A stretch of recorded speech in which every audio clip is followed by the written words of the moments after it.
I'm really excited about this because it's game day in Nebraska and they're kicking off right now, and everyone here is here to hear about inking. So you're dead serious about comics.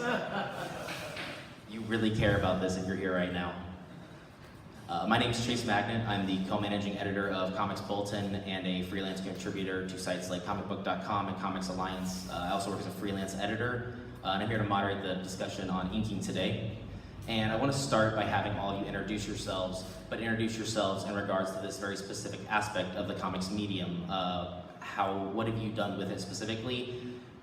And how do you define inking? What do you think the most important aspect, and what does inking bring to a comic book?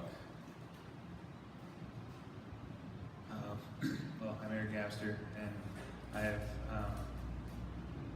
sorry, your question got me. What was your question again?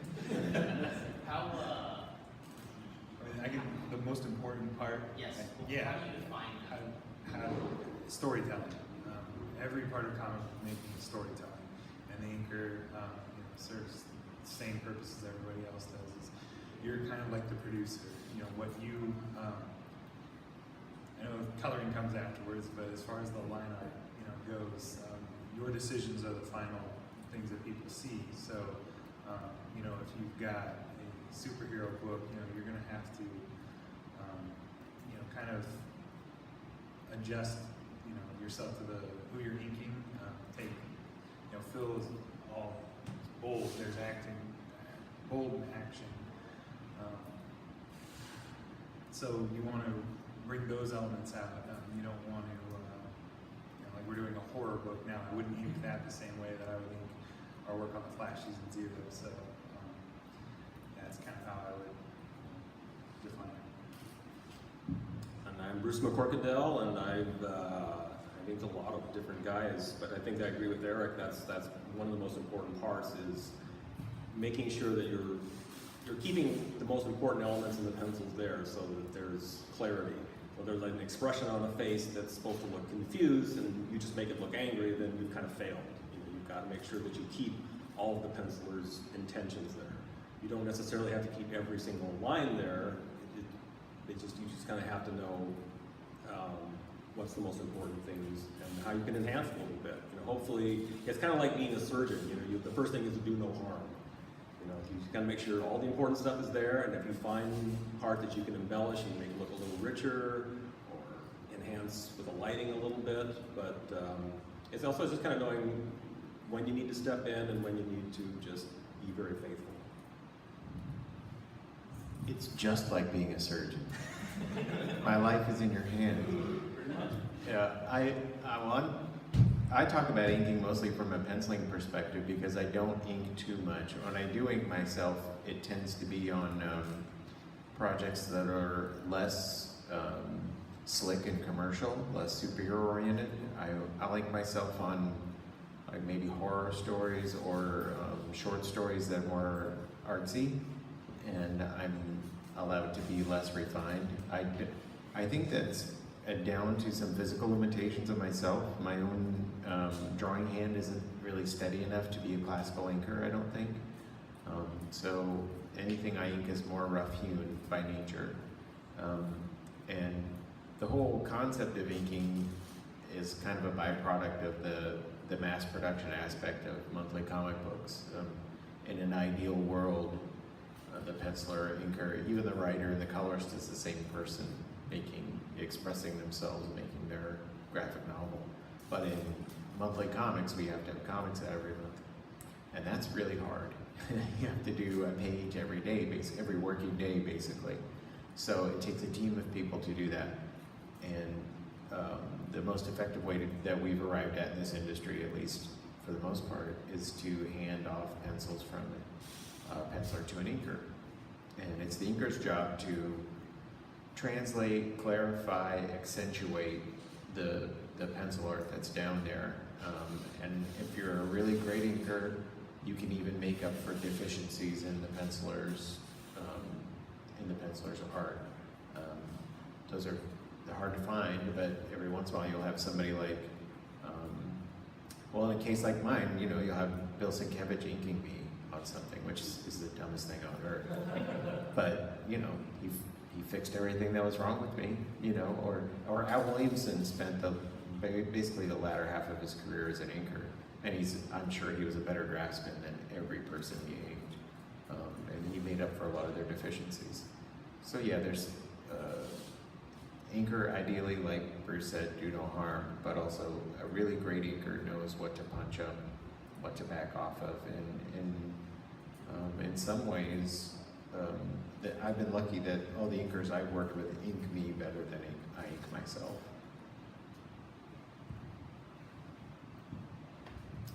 This question is more for Eric and Bruce, because you've defined parts of your career specifically as an inker. What's your process when you get a page in from someone like Phil and you have those pencils in front of you? We talked earlier that as an artist doing thumbnails, kind of going from start to finish until you end up with a finished page. You get those pencils in, what's the start to finish on that?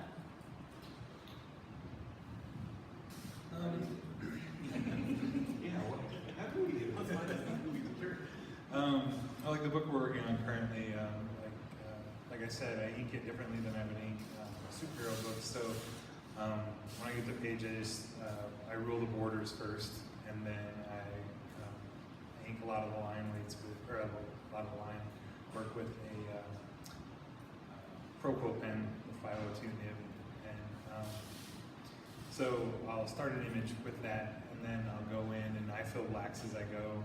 I know some people do that digitally; it saves a lot of time. I really like the original, owning the original art, and that aspect of it. So I take a lot of time to fill blacks, and then if there's any kind of textures, that's kind of the last thing that I go in and handle. So it sounds kind of like a little assembly line, but I jump around. I get tired of holding a pen. I'll stop and fill blacks, and maybe go in and tinker with some line weights with a brush if I want to. And, smoke is always inked, with a really old brush pen or something. So I'll go and do that. But that's about it. Yeah, like if I'm making Phil,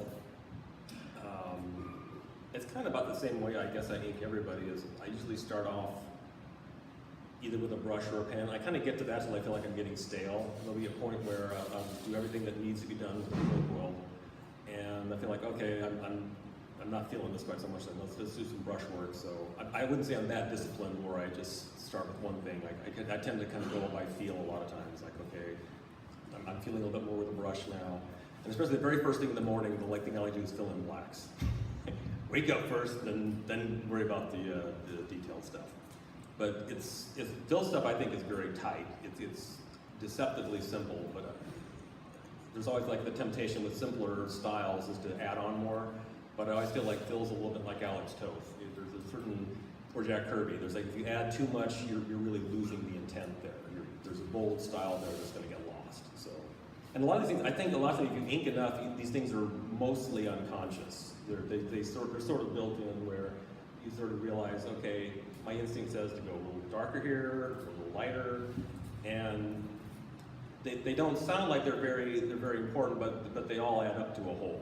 So choosing the line weights and choosing what to accentuate, I think those are the things that all add up to hopefully make the whole page successful. Yeah, I'll speak for, the third person who's inked me the most is Andy Parks, and he's not here. And I know how he approaches a page is he will attack it first with a pen, with a dip pen of some kind. And he'll just really make slashing marks with that pen and get all the way through the whole page with the pen, then go back and beef up line weights with the brush, and then go back at the end and spot the blacks. So he sort of works, from fine to thick, basically, pen to brush to heavy brush.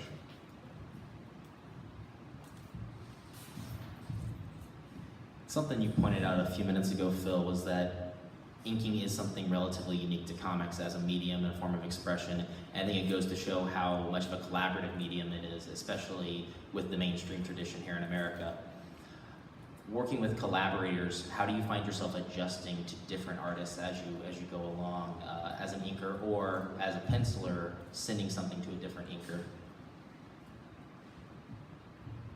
I haven't inked too many different people, but I've done a lot of samples over it, and you just kind of, sometimes you'll get, Bruce mentioned the Phil's pencils, they're all there. It's really, it's tight, deceptively simple, and you don't have to put as much of yourself into it. But when I was starting out, Dan Jurgens would send me some of he calls them breakdowns, and they're pretty tight for breakdowns, but there's still a lot of information he leaves out that he relies on you to, go in and finish yourself. So, every artist is different, so you kind of adapt to, what I guess their style is.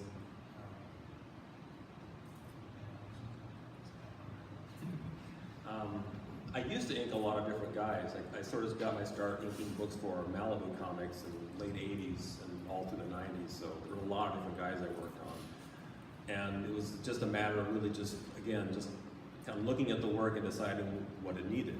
Does this need to have a little bit more of a pen look? Does it need a little thinner look? Does it need a little more brush? And sometimes I would talk with the artist and kind of try to get a feel with what they had in mind if I couldn't read it myself from the work. There was one guy that was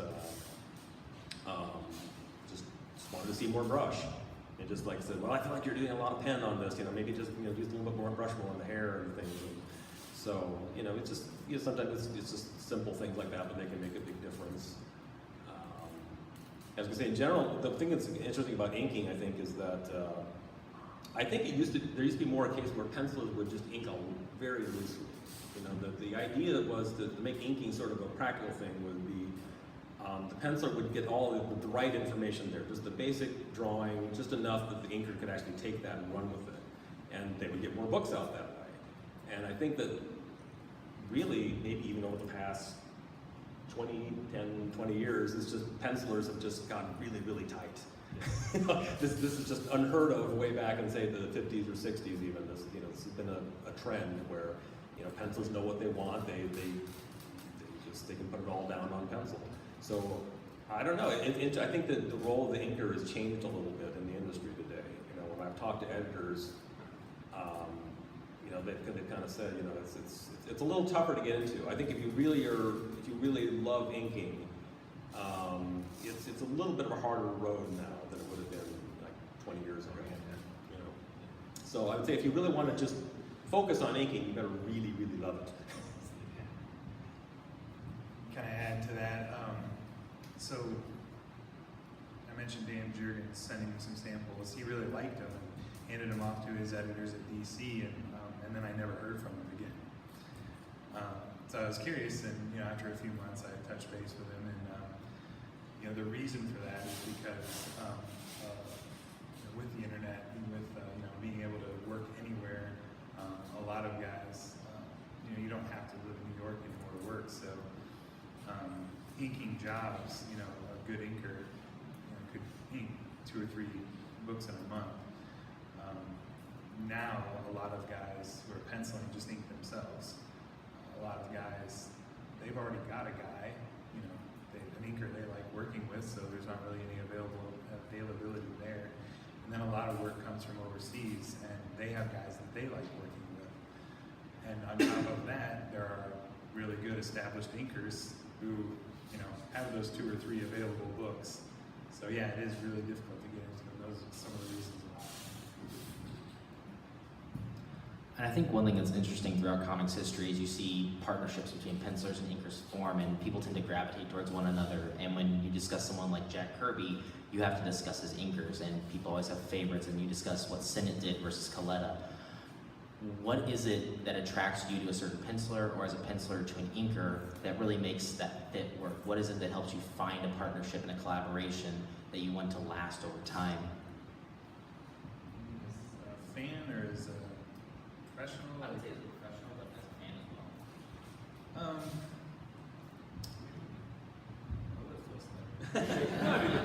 Well, and for Phil, I always typically want to ask about Andy, because you guys have done so much work together. It's very distinct. Right. So finding a good inker or a good penciler if you're an inker is like finding a spouse. It really is. I mean, you've got to find somebody that agrees with you aesthetically on a lot of things and has the same approach that you do toward getting work done. And you also have to get along with them because you're going to probably talk to them every day. So not too many penciler inker teams who are enemies lasted a long time. So you need, like I said, you need somebody that's on the same page that you are aesthetically and that you can be friends with. And that's not always an easy combo. And a lot of times when you're at the beginning of your career, you don't get to make those sort of calls. You're assigned maybe inkers that work at cross purposes to you. And it may even be an editorial decision that, you know, an editor might think, well, you know, Phil's not quite ready yet. We need somebody in here to polish them up and take me in a different direction than I intend. And that's something you have to swallow and get used to if you're working in the superhero business. But if you're going to make it as an inker now, I think the way to do it is to be a partner to a penciler. That you are that person's, you know, one and only inker, and that's how you came up together. You're an inseparable team, and that's tough to do, you know, because people's lives take them in different directions, and people's work take them in different directions. So, you know, just recently, more or less, you know, 5 or 6 years ago, Andy Parks, who inked Neon Green Arrow and many other decided he wanted to shift his focus to writing more than inking, and then I did not have a regular guy, but thankfully I know Bruce, I know Eric, and Bruce inked me on Godzilla, and Eric inked me on Flash, and I have other guys, you know, I have other collaborators that I trust, so I'm lucky in that regard. But yeah, that relationship's the key thing. Yeah, I can say sort of on the topic you mentioned Jack Kirby, it's interesting that I think a lot of people, myself included, probably have Joe Sinnott as a favorite inker on Jack's, but they actually they worked together for, you know, over 20 years. They never spoke. And not on the phone, not in person. Yeah, but Jack's a machine. Yeah. But it's amazing because in a way it seems like they were so in sync. You know, there's such a, you know, such a give and take between, you know, I think at first Joe has a very delicate style. I think he probably changed a lot to make Jack look a little prettier. Faces, yeah. Yeah, he changed the faces a little bit, but as time went on, he sort of learned, no, I need to let Jack be Jack and you know, make things smooth, but not too smooth, not, you know, lose some of the harder edges. But it was just, yeah, it was a wonderful collaboration, but I always thought it was just amusing that, you know, Sinnott related that story later on, that it wasn't until like 1975 till they even met for the first time. Just briefly, it was like, hey, how you doing? It's a funny story. I mean, And it's clear that Jack really almost didn't care how his stuff got inked. He just penciled it and let it go. And, you know, when he was asked about Vince Coletta, he didn't really have an opinion. And Vince was killing him. I mean, Vince was like just leaving stuff out of drawings and inking like really poorly. And, you know, to Jack, it didn't matter. The work was done, you know.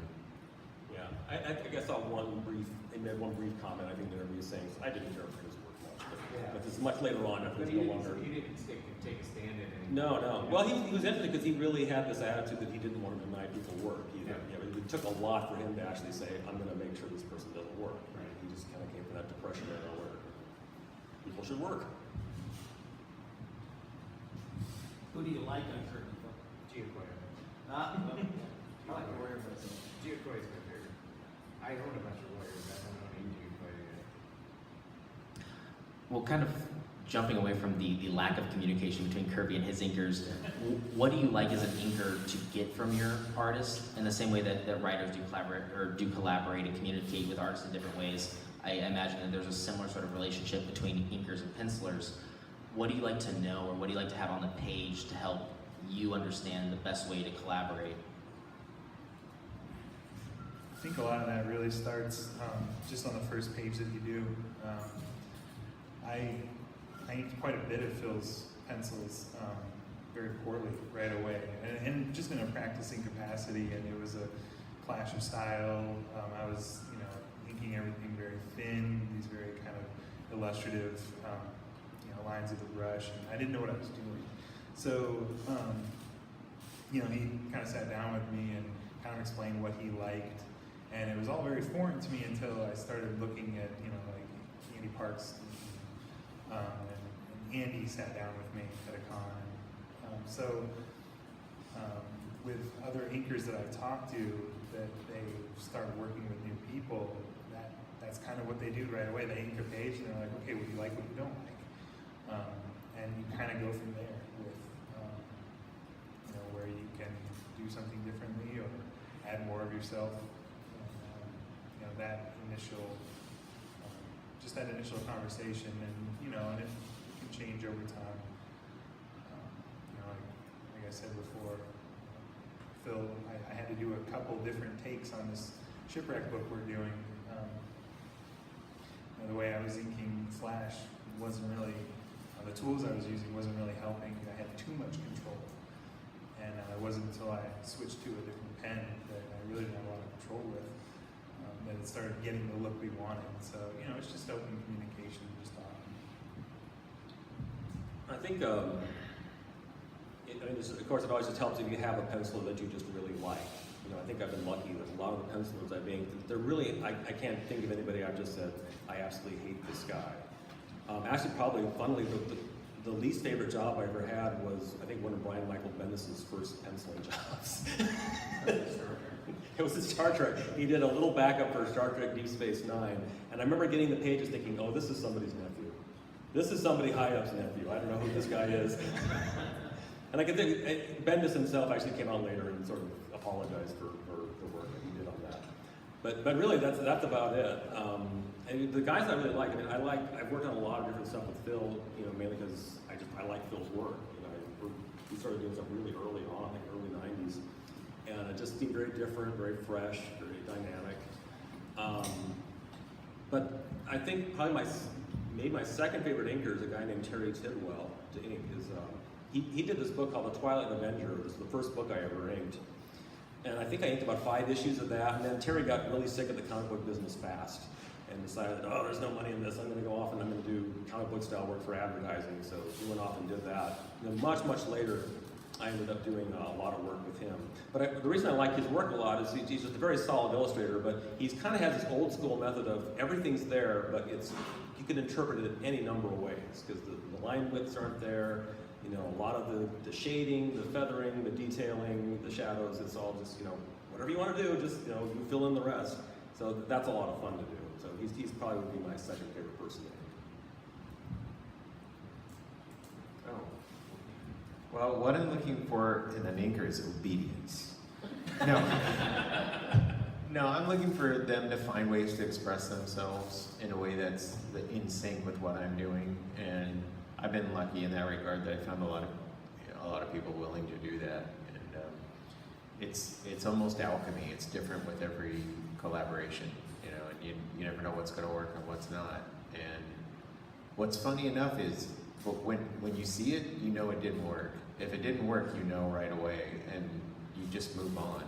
And I've never heard any bitterness from any, you know, like a situation that didn't work out. The inker that it didn't work out with, you know, they understand it didn't mesh. And then people can tell when they see it. The proof's in the pudding. And earlier when you were talking about your own processes, you named a lot of physical tools. You referenced inks, things like that. We've seen a big shift to digital in the last decade of comics creation. Have any of you experimented with inking in a digital format? And even if you haven't, how do you see digital affecting the future of inking? And what do you see as the pros and cons of moving from more classic methods to a digital framework? Yeah, I don't need digitally at all. I've played around, and I think there's a learning curve that I'm not willing to invest in. But there are definite advantages, and first and foremost, you don't have to erase. And erasing, I think, physically takes the most out of you on a page. It's actually like, it's really exhausting to erase pages at midnight, you know, when you want to go to bed. And I hate it. It's the one factor that I'm like, I gotta just dive in. But, you know, like I said, I like original art. I don't like staring at computer screens.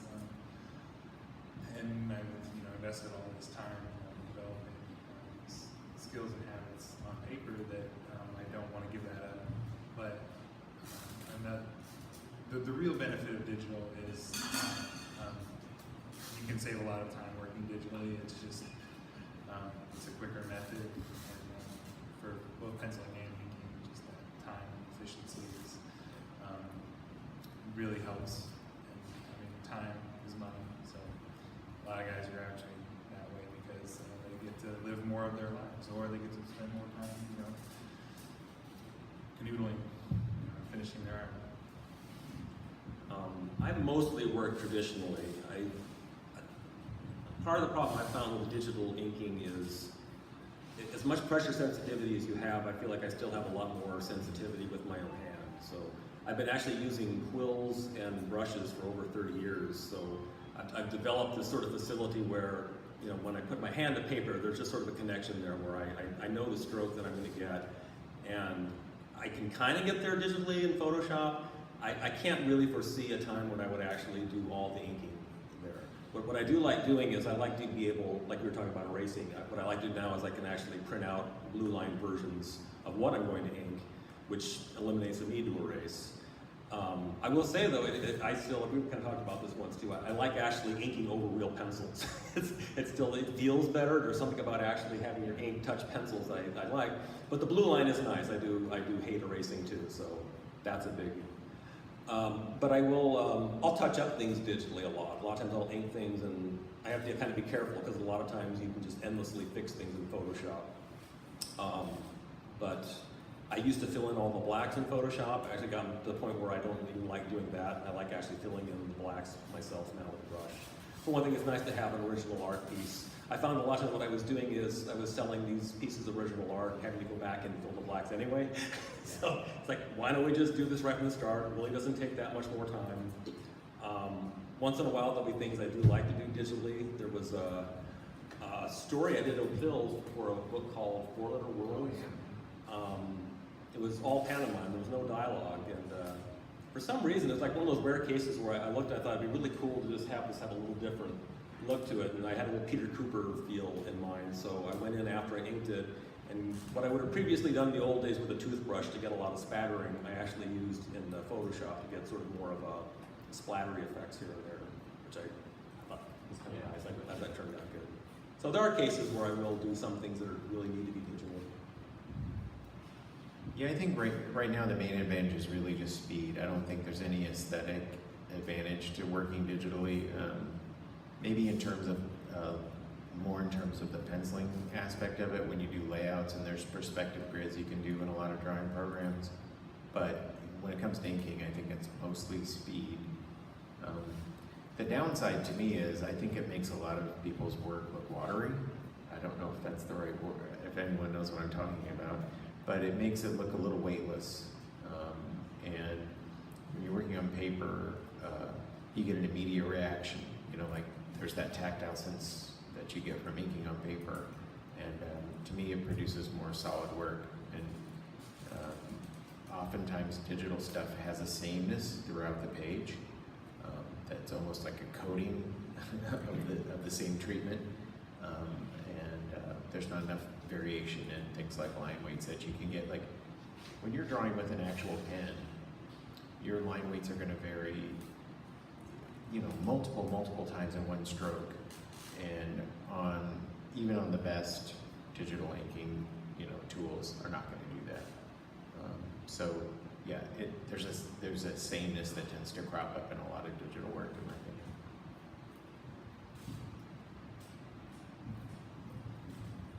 We've got a lot of creators in here, people who are learning to make their own artwork, and whether they would like to ink someone else or improve inking their own pencils. What are some of the things that you did early on that helped you learn to become a better inker and either a collaborator or just to understand your own work and bring out its best aspects?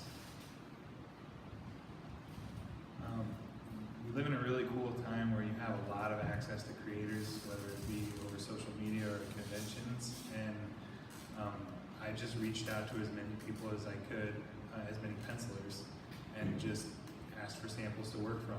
And I think that was the main, just doing the work over as many different people and talking to them about it. Doing it was the best practice. And there are a couple books out there, one by Klaus Janson, specifically on inking that I think are really, really great. But yeah, those two things. Yeah, before I forget, that reminds me, there's a couple of books, I think they've all been collected into one big book that Gary Martin did on doing comic book inking that's also really good. But when I was starting out, there was no internet, so I really had, I think the only clue I really had was maybe from How to Draw Comics the Marvel Way and looking at comics.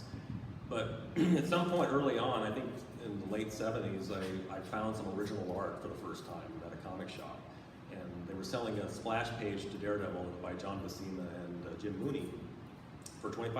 Wow. So I thought, okay, I'll have to wait maybe a couple of weeks for my allowance to accrue, but I'm getting that John Buscema page. So I bought it, and I would just endlessly just ink over it with tracing paper. I would just get the tools out and just ink it, and ink it again. So I think there's still Jim Mooney just still kind of in my DNA if I'm doing that over and over and over again. So I guess that's probably a lot of it. It's just practice. But yeah, it was really tough when I was starting out because again, there's no social media, there's no internet, so I would kind of rely on fan magazines to find pencil art rarely. Once in a while they would print something, maybe in the Comics Journal or something, and I would diligently like copy it and enlarge it on Xerox and ink it. So just practicing over and over.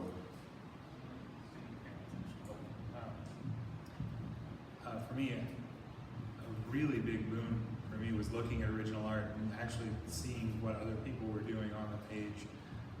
Looking at Andy Parks inks over Phil's, inking him started to make a lot more sense when I could physically see what was going on. And you don't get that same kind of, to some degree you can just looking at a printed page, but really seeing the inks, you see a lot more, and that's really helpful. I think the thing everybody can improve, not just in inking, even if you're not an inker, if you're a penciler and you want to understand inking better, is to ink stuff that you don't care about. Ink some stuff that you're going to throw away or not even keep. And we're, like you said, we live in a great time where you can find a lot of pencils online, and you can print them off and ink them yourself. Ink some stuff that is not necessarily in your wheelhouse, that is not your style, and there are no stakes. So just go ahead and just do something nutty, and then just toss it aside. And maybe you learn something from that, maybe you don't. A couple years ago, a lot of inkers, one of the pencilers that's most notoriously hard to ink in history is Gene Colan, because his stuff is so pencil oriented. He's very hard to ink. Only a handful of inkers inked him well. And a bunch of inkers took it on a challenge to all ink the same Gene Colan Tomb of Dracula drawing. And it was really interesting and fun to see them all and all their different styles take on Gene. And they all learned something about their inking process that way. And you don't have to be part of an experiment like that to do that for yourself. Just to ink some people that you wouldn't necessarily think about inking. You have to show it to anybody, and you'll learn something from that. Yeah, that reminds me again about those Gary Martin books. They're kind of nice also because I think the big thrust of those books is there's a few different pages, but it's a lot of the inkers inking the same page, which is really instructive, so you can get to see how different people approach it. And if you can find those Martin books, they have a sample page you can pull out and ink yourself. And I think one of the reasons that a lot of times comics readers have a hard time understanding what inking is because it inherently is buried into the page. There's no differentiation between speech bubbles and artwork. Inking is on top of the lines and therefore they merge. And one of the best ways to learn about it is to find specific examples. Are there artists or examples like the Gene Colan project that you would recommend both artists or just readers who want to better understand inking seek out in order to see what inking does to a page? Yeah, they do it in the Klaus Janson book as well. He has a few different pencilers, different examples of, he also wrote a book about penciling where he has a few different pencilers pencil the script differently, but also the inks look different over the same pencils. So yeah, I'd really recommend that book. Yeah, again, the Martin books, that'll be a good, if you can find those, they have the example of the pencils and you can see compare the inks. And sometimes you just Google, if you actually have a page you like, a lot of times you'll find it online somewhere because everything's on the internet. Yeah. a lot of the pencils exist there too. Yeah. If you can find an artist process blog, you can learn a lot from that. One of the very best inkers out there right now is actually a penciler and an inker. His name's Sean Murphy. And a lot of his drawing is done in the ink stage. And if you ever stumble across any sort of process posts that he makes on Twitter or on Tumblr or wherever he's at, you can see all the decisions he's making in ink, and it's very illuminating. And yeah, like there's also magazines like the Kirby Collector that print a lot of raw pencils of Jack Kirby's, and so you can compare them to the finished pieces and see exactly what the inkers have done. So it's a great time now to follow as many artists as you can and see what they do and how they do it.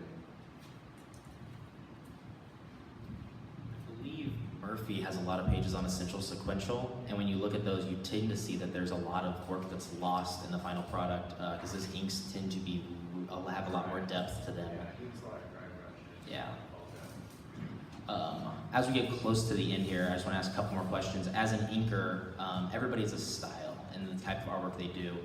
How do you find yourself expressing your style and yourself as an artist, as an inker, when you're inherently collaborating and building on something somebody else has constructed? How do you define style as an inker? That's a hard question for me to answer as an inker, because I really don't run anybody over with my own style. I really take what they're doing into account.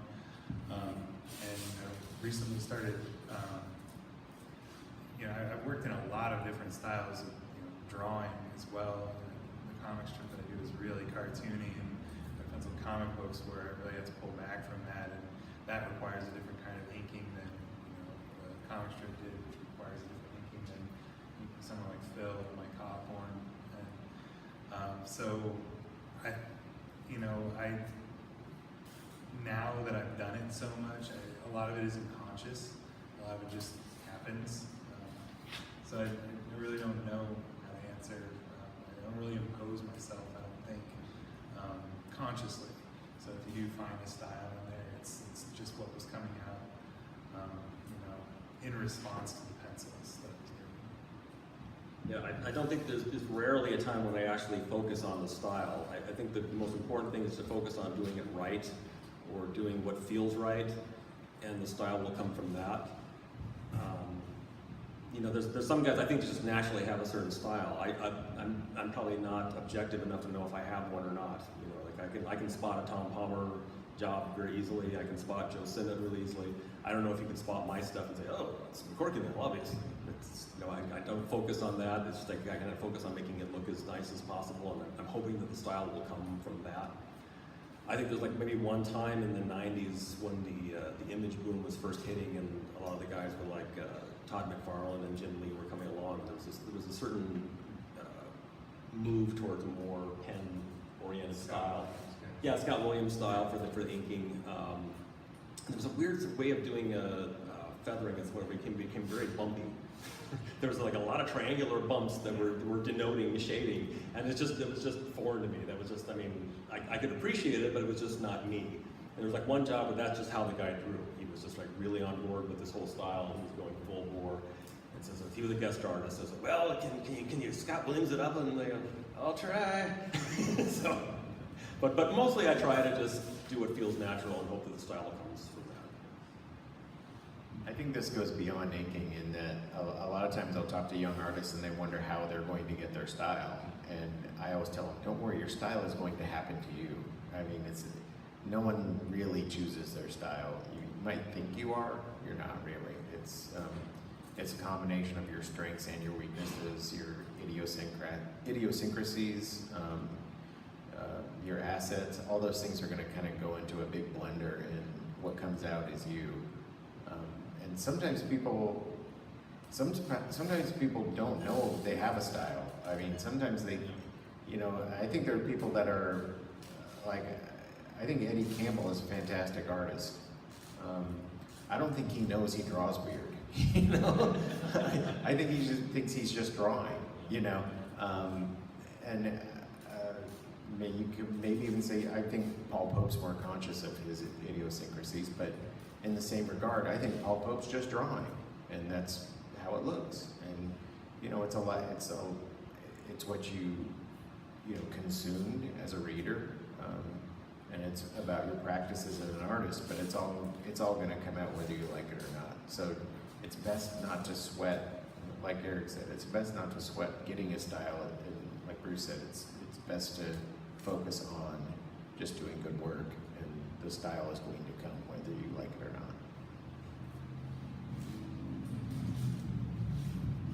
Last question to kind of wrap it up. At the very beginning of the panel, we talked about how inking is changing and the way that editors and publishers approach having an inker on a team is changing, and the means of inking are changing as more people go to digital. What do you see as the future of this specific aspect of comics, and why do you think it's important for aspiring creators to learn about it and understand it?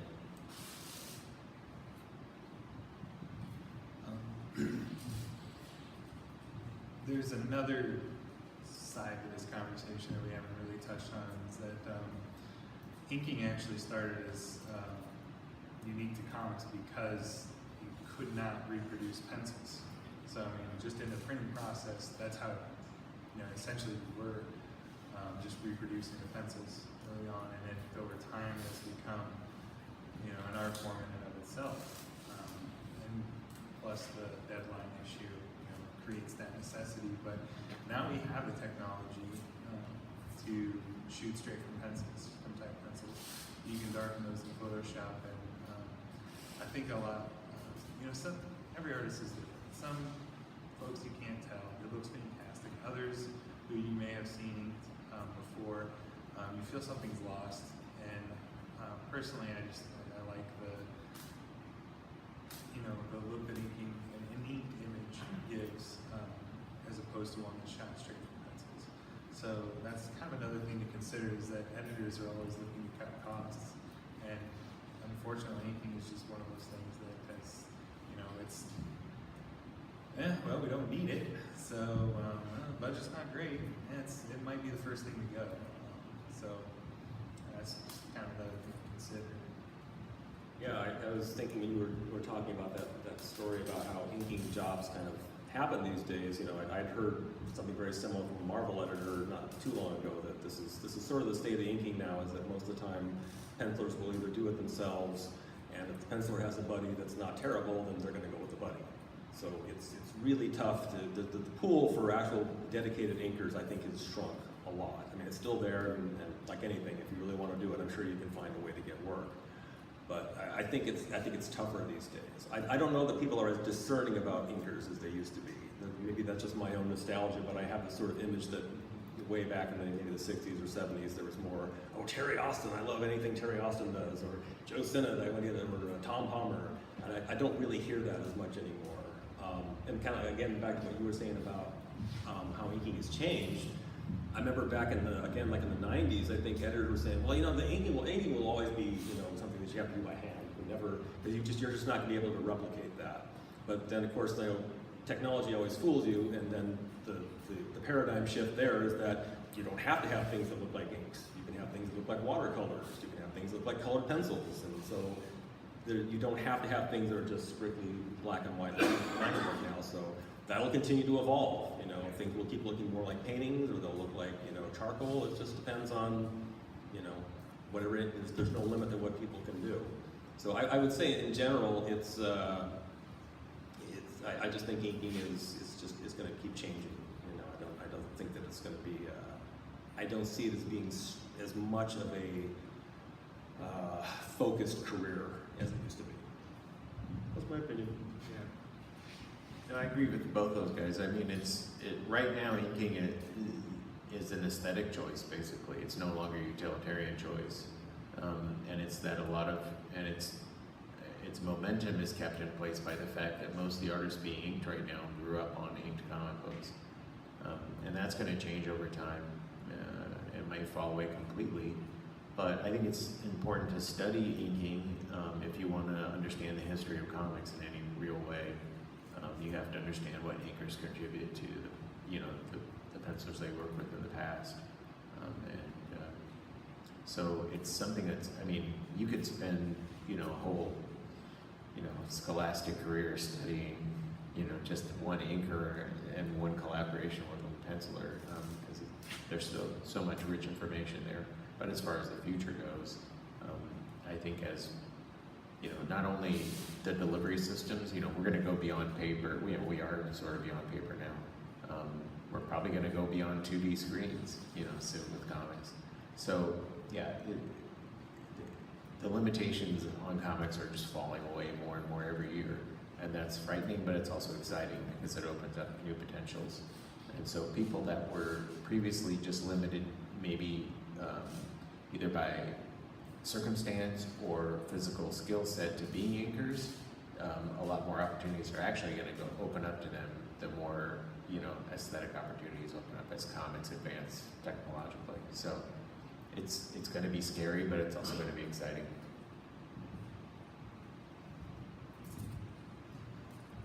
Great, and if anybody had a quick question, we got a little bit of time. One in the back. As far as I did over on these pages for talks about pages around principles on Quran, and that's colors. My question is, you guys, you would have much time to spend in days every time someone was chasing me. Yeah.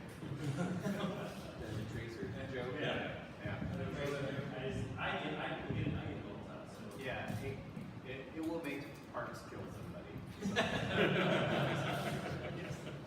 Unfortunately, it's, you know, like we said, inking is something that's so unique to comics. It's the only reference to that job Yeah. that has made its way into pop culture. Yeah.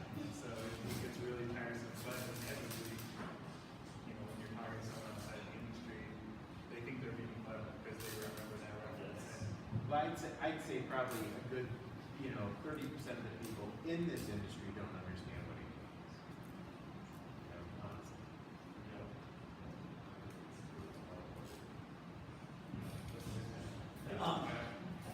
Couple of things. The showcase and essentials from Marvel DC kind of don't get their due, but reprinting that stuff in black and white gives you a lot of insight into what the inkers are doing to it and achieve. The other thing is I'm in the CFA Apple, which is Original Art Collectors, and just have a new issue out of stuff for us Manning, and a 50-page biography of him to start the issue. And it says that he would ink different panels on different pages. He would ink stuff way out of order because he figured sometimes he had good days and sometimes he had bad days, and that way it would be kind of evened out throughout the job. You ever work that way? Triage? Well, maybe. Yeah. Yeah, if I have a bad day, it goes beyond inking. If I have like a day when I'm feeling uninspired, if you're a pro, you still have to work on the days you're uninspired. And so I'll do stuff that's specifically not that crucial on a day where I'm not feeling up to a certain task. I'll triage. Yeah. I'll tell you a dirty secret though about the essential editions. Yeah. I do a lot of recreations of printed comic book covers. So what I do is I have to find source material. And at first I thought, well, it'd be great if I could just use these showcases of these essentials and I'll just kind of, put them in Photoshop and turn the blue lines. But a lot of the essentials and showcases have actually been re-inked. Yeah. They're not actually the original inkers. And they're fuzzy, cheap. Well, they're not terrible, but if you start looking, they're close. You're trying to actually replicate the original. But without the color, the whole things and kind of move your eye in different directions, you kind of get more what the sense of the black and white artwork was. If you really want to get into like black and white and study the inking, these artist editions. Can't afford that. And I think we're out of time, but thank you guys so much for sharing your knowledge with us today. thanks for that.